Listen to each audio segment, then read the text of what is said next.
লোভনীয় মনোভাষণ আর করতে নিষেধ করলো বিল্লাল ভাই।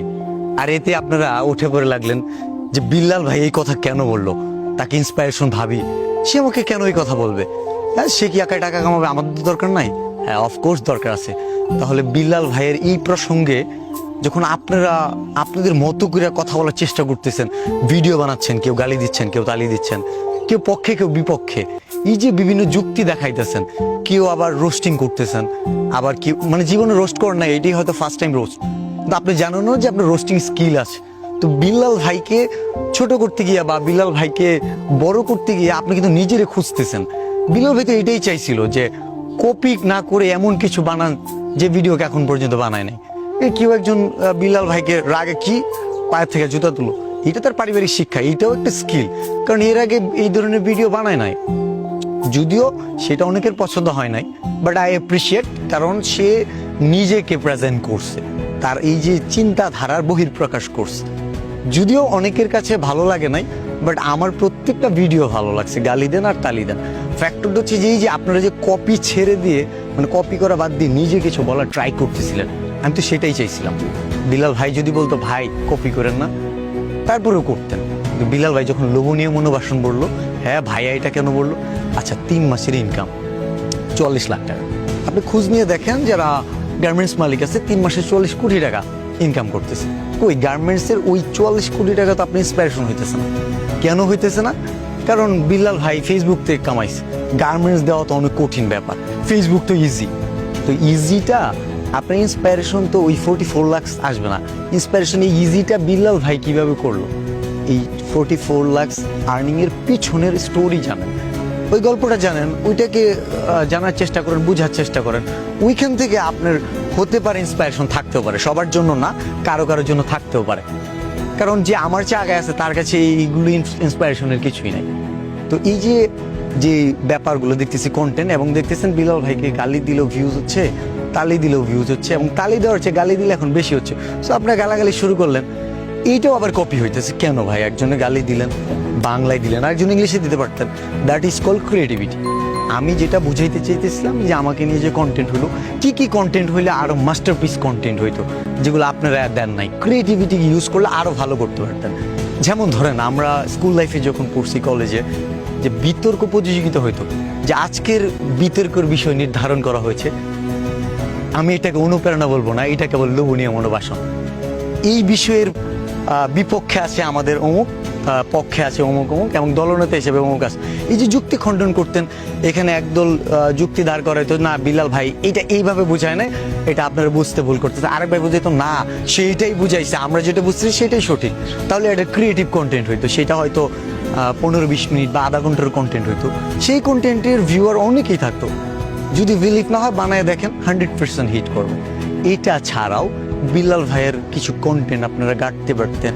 যেমন বিল্লাল ভাইয়ের উচ্চারণগত সমস্যা আছে, এই ভিডিওতে অনেক ওয়ার্ড আছে, কারণ আমি তো গ্রামের স্কুলে পড়ছি, তো টিচাররা ভালো করে শিখাইছে, বাট অনেক ওয়ার্ড আছে যেমন ছ, জন্তার স, অনেক উচ্চারণে আমার সমস্যা আছে, আই নো দ্যাট। বাট আমি এটা চাইলেও চেঞ্জ করতে পারতেছি না, কারণ আমার বাচন ভঙ্গিটা আমার কাছে মোর ইম্পর্টেন্ট। উচ্চারণের সমস্যা আছে, সেটা আমার জন্য সমাধান জরুরি না, যারা ব্যাকরণবিদ আছে তাদের জন্য অনেক জরুরি। তো এই যে ভুলগুলো আপনারা ধরতে পারতেন, এছাড়াও আরো অনেক ভুল আছে, ঠিক আছে, যে ভুলগুলা ধরতে পারতেন।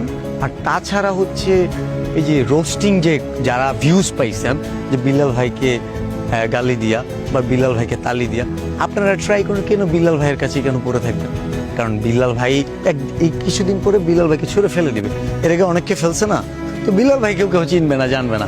তো আপনি এটা দিয়ে কয়দিন ভিউজ নেবেন?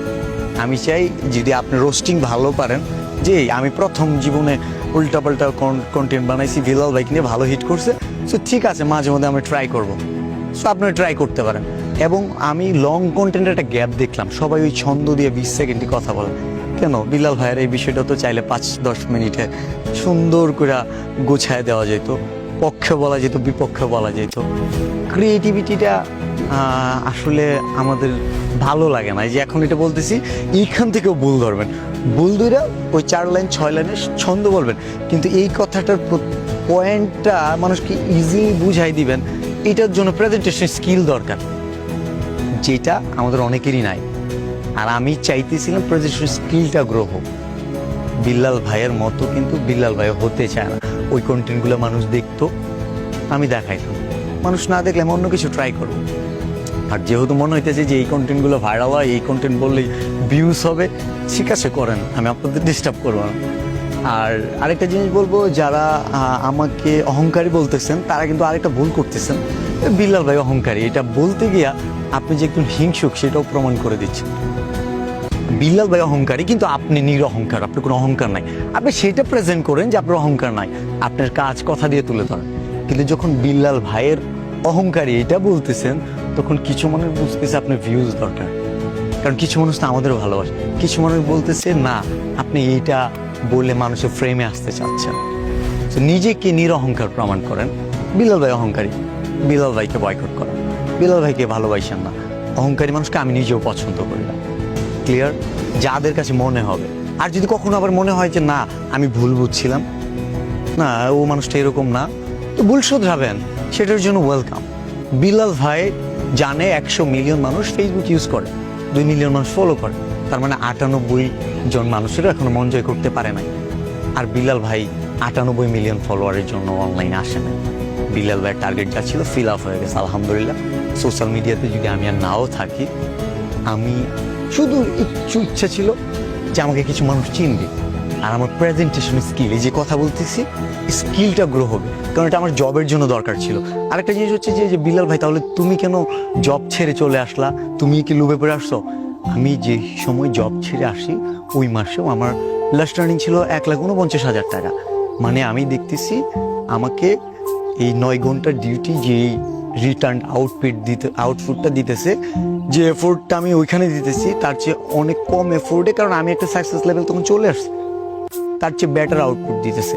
এবং আপনি শুনলে অবাক হবেন, আমার 9 ঘন্টার ডিউটি, আমি যখন জব সারি বলছি আপনাকে 2 ঘন্টা কমাই দেবো, সমস্যা নেই, আপনি কন্টেন্ট ক্রিয়েশন করেন।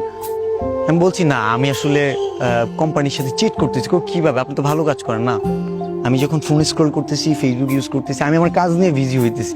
সো গেস্ট আইসা যখন আমাকে ওই অ্যাটেনশনটা পাচ্ছে না, কোনো একটা 5 স্টার হোটেল, এখানে মানুষ একটা চা খায় 300 টাকা দিয়ে, সো সে কখন আসবে? আমার টাকায় থাকতে হবে স্যার, গ্রিটিংস করতে হবে। সো আমার কিছু কিছু জায়গায় মনে হইতেছে যে আমি কোম্পানিকে আমার পারফরমেন্স দিতে পারতেছি না। আর আমি সবসময় সেটাই করতাম, আমি যেটা করবো নিজের সেরাটা দিয়ে করবো। এবং সোশ্যাল মিডিয়া, আমার এই অনলাইন প্ল্যাটফর্ম, এইটা হচ্ছে আমার ক্যারিয়ার একটা স্টেপ। আমি কন্টেন্ট ক্রিয়েটর হইতে আসি নাই, আমার ফাইনাল গোলটা অনেক দূর। ভিডিও বানায়, যে ভিডিও বানায় কন্টেন্ট মেক করে, তাকে কন্টেন্ট ক্রিয়েটরই বলে। একটা মানুষ অনেক রোল প্লে করতে পারে। আমি যখন খেতে কাজ করব তখন আমি গৃহস্থ, নিজের খেতে কৃষক, অন্যের খেতে করলে আমি কামলা বা শ্রমিক। সুপ ক্যারেক্টার, আমি যখন হোটেলে ছিলাম ওয়েটার।